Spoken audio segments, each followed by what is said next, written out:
Hi you guys, and welcome back to another true crime and makeup time video. If you're new here, my name is Zara and I post a new true crime video every single week. So if you love makeup and you love true crime, go ahead and leave me a comment down below letting me know what you want to see next. And I would love it if you guys would subscribe. It would mean so much to me. Today's case was requested by one of my awesome subscribers, Brandy, who never ever fails to leave literally the most interesting comments. She's so engaging, factual, and fun. So thank you so much, Brandy, for requesting this case. If you guys ever see her comments in one of my videos, you'll know what I mean. She is awesome. So when Brandy requested this case, the name Paris Bennett just didn't seem familiar to me at all. I was just like, okay, I'll just put it on my list and I'll do my research on it, until I began researching this case and realized there is a whole ass Netflix documentary about him with Piers Morgan. And I remember watching it when it came out like a while ago. So then researching this case and looking at his face and looking at pictures is just and even just remembering the horrific crime he committed is just like, it's a lot. If you guys haven't heard of this case before, it is very messed up and he is a straight up psychopath, so just be warned. Although cold-blooded killings committed by, children and young teens are rare, they do happen. And while some psychologists can point to severe abuse or neglect in childhood for some of these people, by most accounts, Texas-born Paris Bennett had a happy childhood. That is until he turned 13 years old. And it is in 2007 when this young boy would commit a crime that would destroy his family and tear it apart for all the years to come. So Charity Lee Bennett is Paris's mother, and as we get further on into the case, you will understand why she plays such a crucial part in this case. And she even wrote a memoir titled How Now Butterfly. So let's talk about her first a little bit. Charity was born in Atlanta, Georgia, and she grew up with quite affluent parents. Her parents were quite rich because they owned this trucking company, and she grew up on like this fancy ranch. Like, she was living a good life. However, in the summer of 1980, when Charity was only 6 years old, police found the body of her father, Bobby Bennett Jr., in his home, shot in the back of the head. Police believed that it looked like an execution. Charity's mother, Kyla Bennett, soon became a prime suspect in the murder investigation. And although the two of them, so Kyla and the father, Bobby, they were separated for quite some time before his murder, they remarried just 57 hours before his execution. And they did this on like this whirlwind trip to Las Vegas. And Charity's mother, Kyla, she stand to gain everything, every profit from that trucking business if the father died, which he did. Authorities eventually charged Kyla with hiring a hitman to kill her husband. And during the course of this super publicized trial, the prosecution put up a case saying that Kyla had been caught or known to discuss the murder of Bobby with a part-time truck driver who actually worked for the company. A jury later acquitted Kyla, and oh my god, there are interviews with Kyla, and dude, she totally did it. Like, I totally think she did it. It's not funny, but I mean, it's crazy how she got away with it. And even Charity has stated that she also believes that her mother did it. In this interview, her mother is just super cocky about everything, and it's kind of crazy. And growing up, Kyla just wasn't very loving towards Charity. She just wasn't like very motherly towards Charity. But despite this, Charity, she was just living her life. She did really well in school, and she was actually really smart. And as can be seen with a lot of cases, when the family life is just not right, like, things can take a turn in kids' lives. And this definitely happened to Charity because when she was a teen, she turned to drugs. And I'm guessing, maybe the people she hung out with, but also due to the traumatic loss of her father and then living with a mother like this, she turned to drugs, especially heroin. And like I said, she didn't have a good relationship with her mother. So when Charity was only 17 years old, her mother's like, okay, well, you're a drug addict, so I'm going to kick you out of the house. So she gives Charity $100, and when she kicks her out of the house, and she goes, okay, you take this money and you get your shit together, or you take this money and you go somewhere and you just overdose and die. What an amazing mom. So Charity compromised. She's like, okay, well, I'm going to spend half of it on drugs. And then the other half she spent getting herself into a halfway house in Tennessee. And she ended up getting clean at this halfway house, but mentally she still wasn't doing very well. She was depressed and she just couldn't see where her life was going. She was just like, what am I doing with my life? She just didn't feel like she had a purpose. So she tells herself that if in 3 months she still felt this way, like no purpose, no direction, that she was just going to take her mom's advice and just overdose and kill herself. And a month before her 3-month deadline that she had given herself, Charity found out that she was pregnant.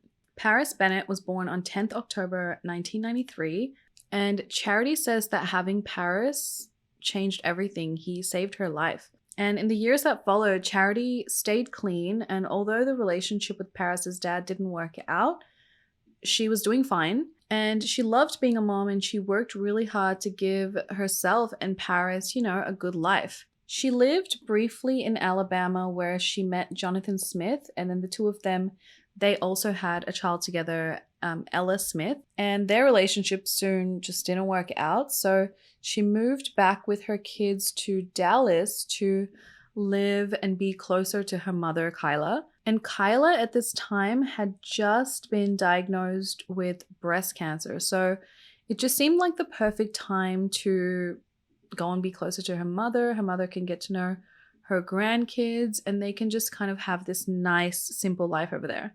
Now, it's conflicting statements as to how Paris actually took the news that he was going to be a big brother. And this is obviously before Ella was born. Remember, he had been alone with his mother for quite a while before Ella came along. Some say he was over the moon about, being a big brother and he was super excited. And then some say that he was super pissed about it. And every time the topic of even Charity being pregnant came up, he would hate it. So he was 8 at the time Ella was born. And although that's kind of a big age gap, when Ella was actually born, he was known to be super happy and elated to be her big brother. Speaking of Ella, she grew up to be super sassy, lots of attitude, and just a fun, happy, beautiful little girl. She loved Paris and they had a really good relationship. The family, by those who knew them, was considered actually very, very tight-knit. Charity had been working really long night shifts because she had this concert promotions business that she was trying to get off the ground. But as she was doing that, she relapsed and fell back into cocaine. And at the time, Paris was 11 years old and Ella was 3. And this deeply, deeply troubled Paris. You think kids don't know what's going on, but they do, and he obviously knew that his mother I don't know if he knew she fell back into drugs, but he definitely knew she was taking drugs. Paris was described as a well-behaved boy who did really well in school. He was close to his mother and he was close to his younger sister, and he not only did well in school, but he excelled in school. He was very creative and he started drawing at the age of 3 and he was very talented. Forget the drawings. Paris had an IQ of 141, which is considered genius level. Less than 1/4% of the world's population has that level of IQ. You feel me? That's genius. The average person's IQ is 100. So he's 141. That's 1.5 person. You know what I'm saying? I don't know maths, but that's high. Teachers used to say about Paris, this kid is the most intelligent kid I've ever taught in 27 years. Or I've never had a student of his intelligence level. A reading teacher once said that Paris had the vocabulary of someone who was a college graduate when he was just in the 6th grade. Now, it was a good 6-month period where Paris was back using drugs, and Charity said that it did really affect Paris. And she states that she knows it had a huge impact on him, and if she could change one thing, that's definitely something she wished she could change. Charity then tried to make her relationship with Ella's father work again, so she moved back in with him in Alabama, but then again, that relationship just quickly fell down the drain, so then she had to move back in with Kyla. So shortly thereafter, she goes and she moves in with Kyla at their sprawling, massive Texas ranch. And when they did this, things got even more chaotic for this small family. Charity states that it was the perfect shitstorm, that her dysfunctional relationship with her mother and then her struggling to get clean, it was just not the right mix, if you know what I mean. And Charity states that she believes all of us as kids, we sort of wake up one day and we realize that our parents are human and they make mistakes. And She believes that the moment she relapsed into cocaine was the moment that Paris had. Like, that was his moment of clarity. Like, dang, parents can suck, you know? So one day when they were at the Seymour Ranch, the ranch that they were living with Kyla, Charity's mom, Paris was playing with Ella and this other little girl when Paris broke one of the girl's toys. And when Ella got upset, Charity goes to Paris and she like yells at him and she's like, go away. Like, what did you do? Whatever. So after sort of telling him off, she steps away for a second when one of the housekeepers begins yelling that Paris grabbed a kitchen knife and ran out of the home. So Charity and her mother, they race after Paris, hoping to find him. And when they finally tracked him down, he's like wielding this knife in their face. And Kyla, she manages to just grab the blade from Paris. And then as soon as she does that,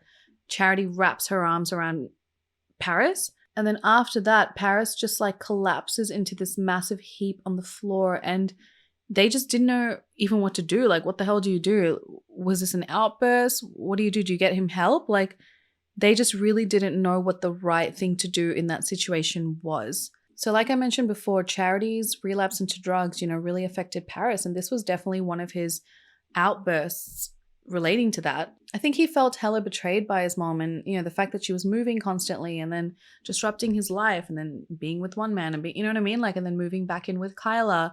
This relationship with her mother, who she didn't even have a good relationship with, it all kind of disrupted Paris's life. And the whole thing was just basically not good for him or Ella. But I think because Paris was a little bit older, he understood it more and it affected him more. But I also feel bad because Charity, she's trying to get her life together. She's trying to do this for her children. She's making these decisions thinking, she's not doing it thinking that she's harming her children. So I do feel sorry for her. Now, after that knife waving incident, Charity was scared and she didn't know what to do. So she admitted Paris into the Red River Hospital, hoping that they would, help him. It was also a psychiatric facility. And she grew frustrated with the doctors because after having him there for a week, she felt like he received no treatment. She claimed that they refused to communicate with her, which led her to believe that they were just doing little to assess or treat Paris for whatever he had or condition he had.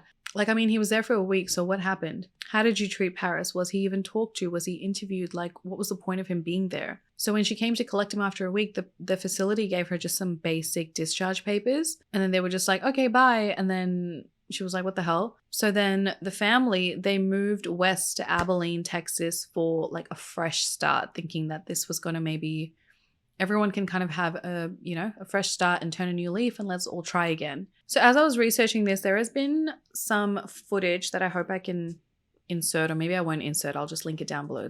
I don't like how it looks. Where Paris is playing with Ella and he's being quite rough and quite assertive. And he's playing with Ella and she's very young. She's basically a baby. And there's this one where he's like shaking her roughly and then taking her hand and then like making her hand slap her own face.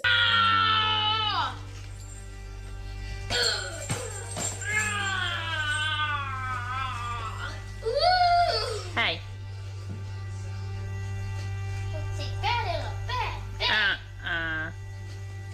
Paris, what is your problem? Mom, what's your least favorite word? My what? Your least favorite word.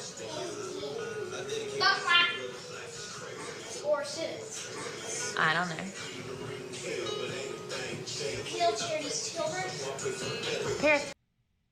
I don't know. It's like no judgment, but then me, because I'm a mom, like I don't think I would allow my kids to do that to each other. Like that's just, especially a baby, like it's a bit weird. And I don't know, do I only find it weird because I know what Paris has done and what he became, or is that kind of normal between siblings? I guess when I have another baby, I will know. But that would definitely upset me. I'd be like, hello, don't do that to your sister. But at the same time, you can't really judge it because in the moment, maybe Charity didn't feel that it was that bad. And I don't know, Paris also reportedly showed other forms of like weird behavior where he would repeatedly bang his head on a wall until he bled. And is this attention-seeking behavior, or is it something and a sign that something more sinister was brewing, So on February 4th, 2007, a 21-year-old university student was babysitting Paris and Ella that night. because Charity was working a late shift at her job at Buffalo Wild Wings in Texas. Sorry, near Abilene. The babysitter remembers taking the kids out for Chinese food before coming back home, watching a bit of Alice in Wonderland, and then putting Ella to bed. And Paris, he goes to his room to finish off some of his homework. Crime scene photos show an outline of an essay that Paris was writing on the Trojan War in his room. And now here's the weird part. So sometime around 10 p.m. that night, Paris convinces the babysitter, the one who was paid to babysit them, to go home.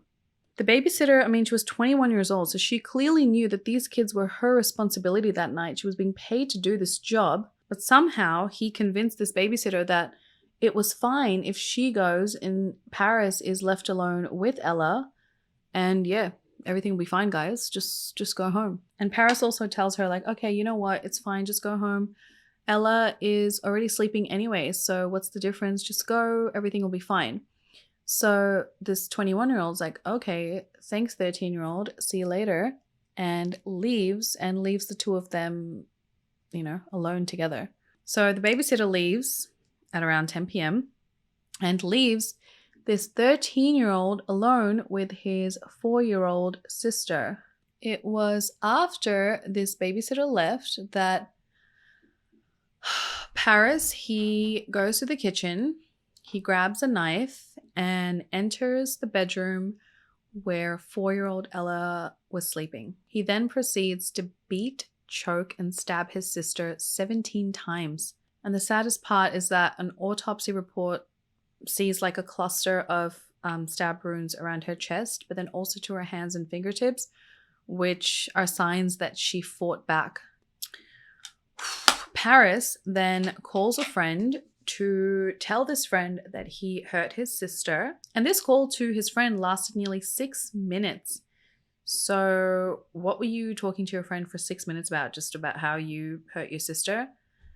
And then when he hangs up, he waits a further 2 minutes before he decides to call 911. Paris told the police that he attacks his sister Ella in the throes of like this wild hallucination, and that it happened while he was sleeping next to Ella. And the hallucination was that he woke up and he saw this demonic, version of his sister engulfed in flames, and she was like demonically, maniacally laughing at him. And when he called 911, the dispatcher told Paris to move Ella from the bed onto the floor so Paris could perform CPR on Ella. And at this point, Ella was covered in blood, and Paris on the 911 call, is very hesitant to even do it. He just keeps saying like, no, there's no point. Like, I know she's dead. Why am I going to do CPR kind of thing?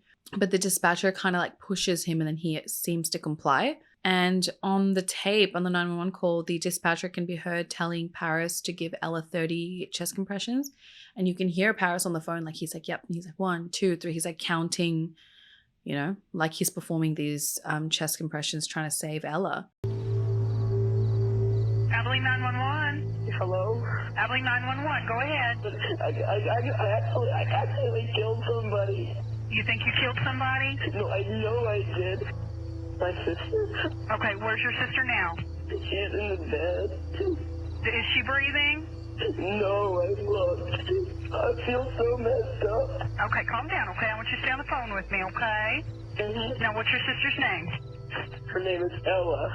Ella Bennett. How old is Ella? 4. She's 4 years old? How old are you? 13. Is she bleeding anywhere? Yeah, she's bleeding all over the bed. Because I stabbed her. What did you stab her with? A knife. Okay, where'd you stab her? Lots of places. Okay, Paris, where's the knife? It's on the bed with her. I didn't mean to. I know, Paris. Okay, I want you to stay calm for me, okay? Okay, listen to me. From the moment, however, that this crime was even reported and the police heard Paris's version of everything, the police already began to doubt Paris's version of events. The police, when they responded to the crime, noted that there was almost no blood on the floor, which if Ella was covered in blood and he was trying to do CPR on her, like, wouldn't there be blood everywhere? So he doubted, the fact that Paris even attempted to perform CPR on Ella because she had these like stab wounds on her back as well, that if he rolled her onto her back and then was pumping her and doing chest compressions, all that blood would have been leaking onto the floor. So he was like, nah, he didn't even do it. I mean, Paris was only 13 at the time. So this is pretty sick to even, for a 13-year-old to even like pretend to give or try to save your sister. Like think about that. He's like on the phone going, yeah.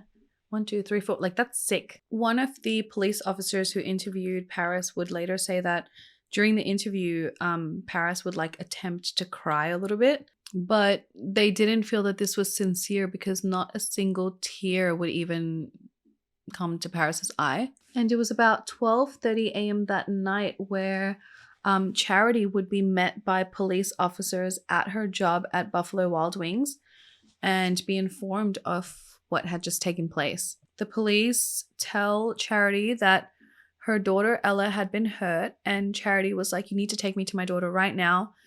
And the police tell her like, I'm sorry, no, we can't. She's dead. And Charity states that at the time she was like, that doesn't make any sense because I knew I left her in a safe place. I left her at home with her brother and a babysitter. Like, how could this happen? And then Charity was like, oh my God, is my son okay? And, was worrying about him, like if something happened to him. But then the police was like, we have him. And then Charity states that that's when everything just stopped making sense. Can you even imagine what Charity felt? Like what she was thinking, what she must have been going through? Her 4-year-old daughter dead on a seemingly normal night.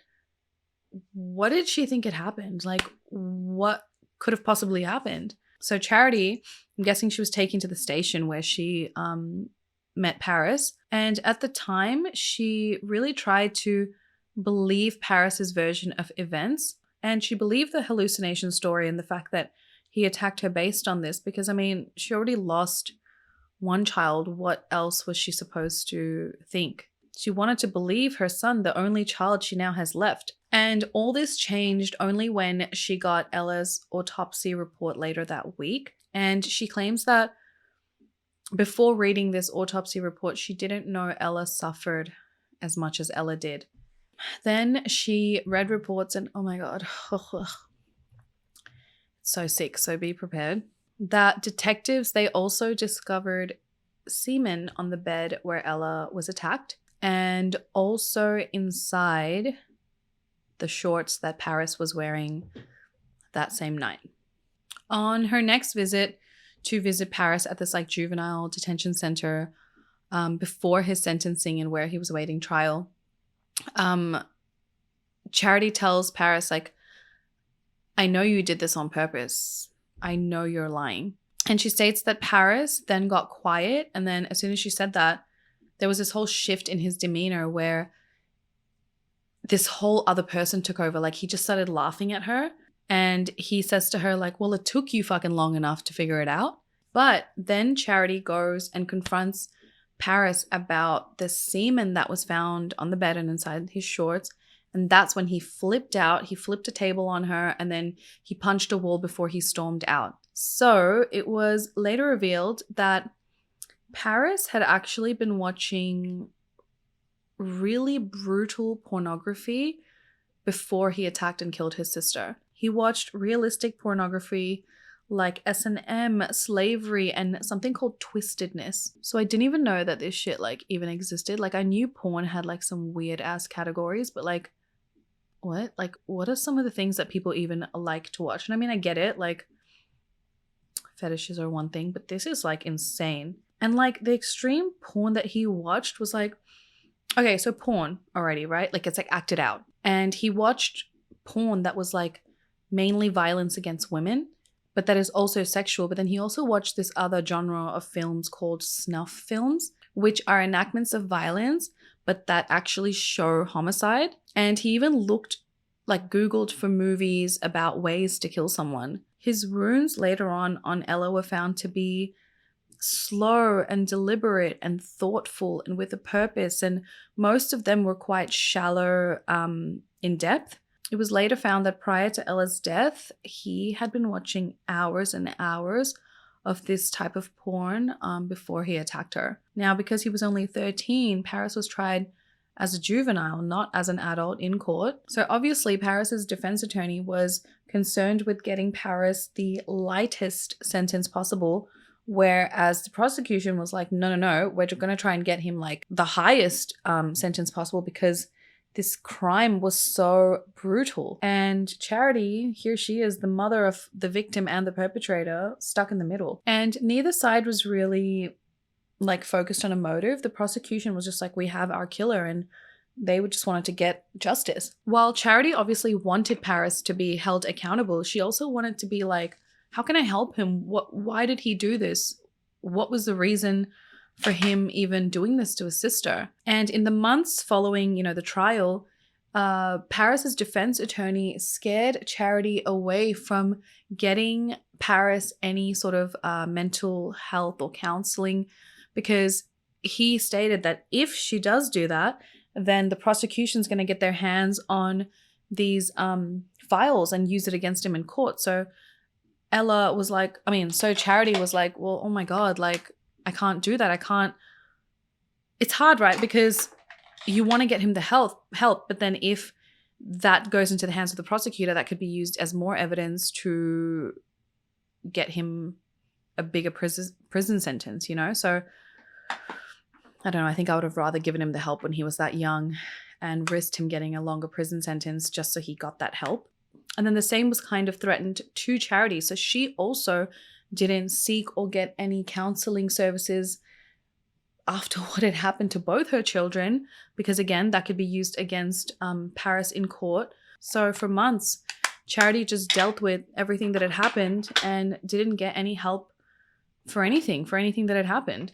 It wasn't until 2 years later after the crime that Charity actually went and sought some sort of counseling and mental help, and she was diagnosed with post-traumatic stress disorder and major depressive disorder. On the day of Paris's sentencing, the hearing, Charity didn't know which side of the courtroom to sit on, so the bailiff, he grabbed a chair and he put it like smack bang in the middle of the courtroom to help her not choose sides in a way. It was more than a year later, after Paris murdered Ella, that his file from that psychiatric institute was handed over.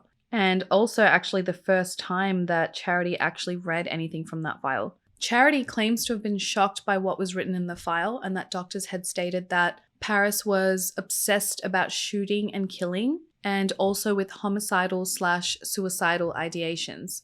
Kyla and Charity, like I mentioned before, they just didn't have a good relationship, and Kyla didn't seem to be very supportive of her daughter Charity. And she basically accuses Charity of knowing about these files and knowing that these files existed, and she just refused to do anything about it. Whereas Charity, like I said before, she claims that she never had access to these files and she doesn't know anything about it. At first, Paris, inside his youth lockup, he wasn't very vocal. He would only express himself through letters and drawings. And then soon enough, he began just refusing to follow just simple instructions. And 2 months before his sentencing, he punched a peer in his face on the basketball court. And the boy never fought back. And then later that month, he flooded his room with water.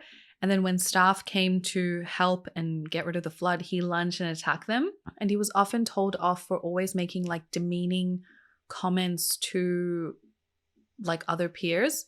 While one evaluator stated that she believed that Paris was genuine in his statements when he was being evaluated about, his crime. However, at other times when his murder was being discussed, not his murder, but the murder that he committed was being discussed, he would often smile and smirk about when discussing the details. And obviously this caused some concern. And on top of the fact, staff would claim that Paris would always try and manipulate them and kind of swindle them into giving him his mother's address and where she lived, because he didn't know this.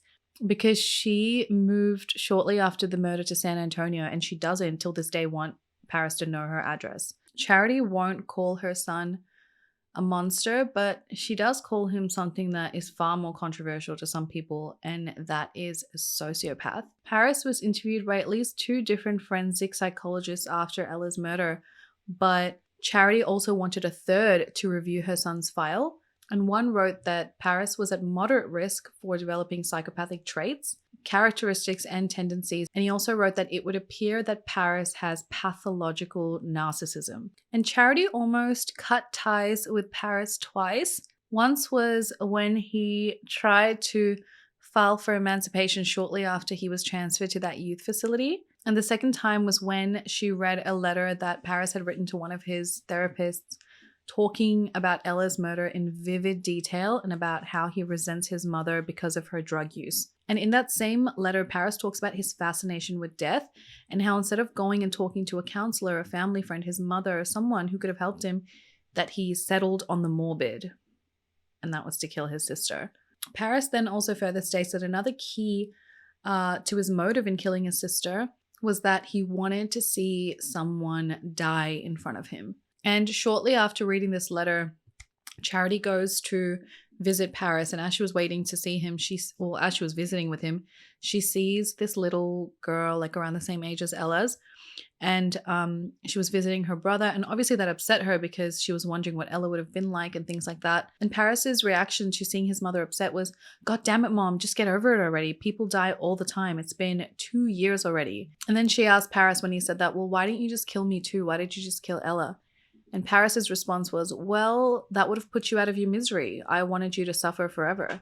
Later in an interview with Paris when he was 19, he later told a journalist that the night that he attacked Ella, there was no wild hallucination, and he just told the police that because he was afraid of what they were going to do to him.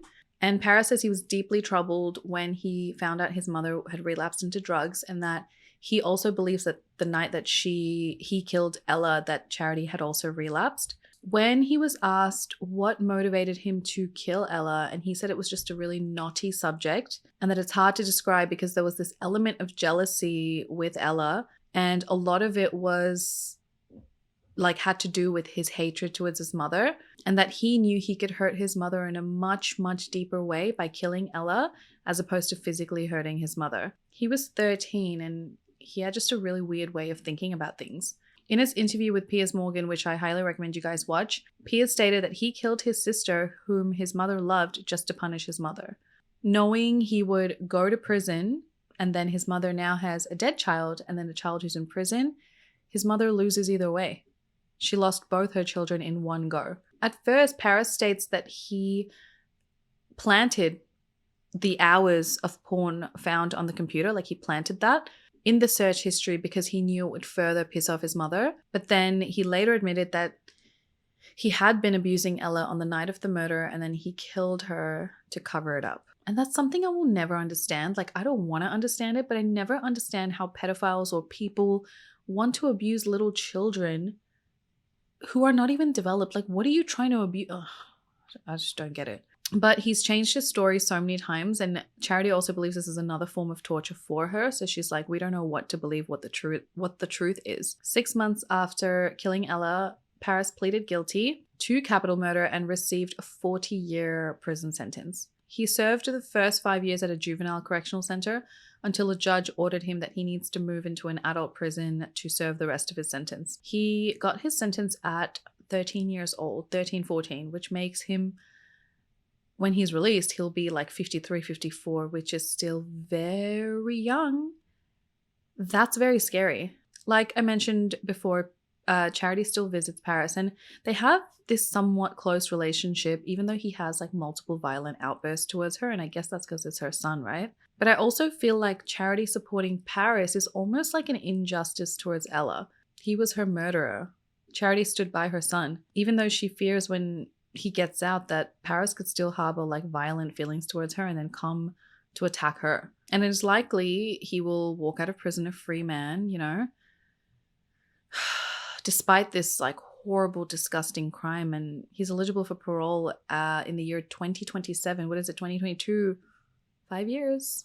To make things like even worse, Charity now has a younger son named Phoenix, and she fears that once Paris is released, they both could be targets for Paris, which is very scary, and I would definitely fight his parole hearing. Experts have advised Charity to go into hiding to not only protect herself, but her son, the life of her son. So soon, you know, in 5 years or so, Charity is going to have to face like such a tough decision, you know, to walk away from the son she supported for 10 years to protect her now young son from him, you know, like, isn't that insane? That's crazy. And there's a lot more that can be said about this case. I highly recommend you check out Kyla and Charity's interviews. This whole family just seems doomed from the start, beginning with Charity's father's murder. And this poor family, like, I feel like Charity is a good woman and she's just had to endure, like, what she's had to endure is just horrible. And I feel so sorry for her. And I am actually kind of worried for her about when Paris is going to be released. You know what I'm saying? He'll be let out, you know, as per the law, whether it's in 2027 or in 2047. And I don't think he should be out on parole because he is very much still a danger to society, and he still scares me if he like watches this video, you know what I'm saying? But if you watch his videos, you know what I mean. He is like scary. So let me know your thoughts on this case below, guys. I would love to know what you think. I'm sure a lot of you guys have heard of this case because the name just doesn't ring familiar, but then when I did my research, I was like, dang, you know? Thanks so much for watching, guys. I hope you enjoyed today's video, horrible video. And if you want to check out some of my other videos, click over here. And I will see you in the next one, guys. Thanks so much again. Besitos. Mwah. Bye.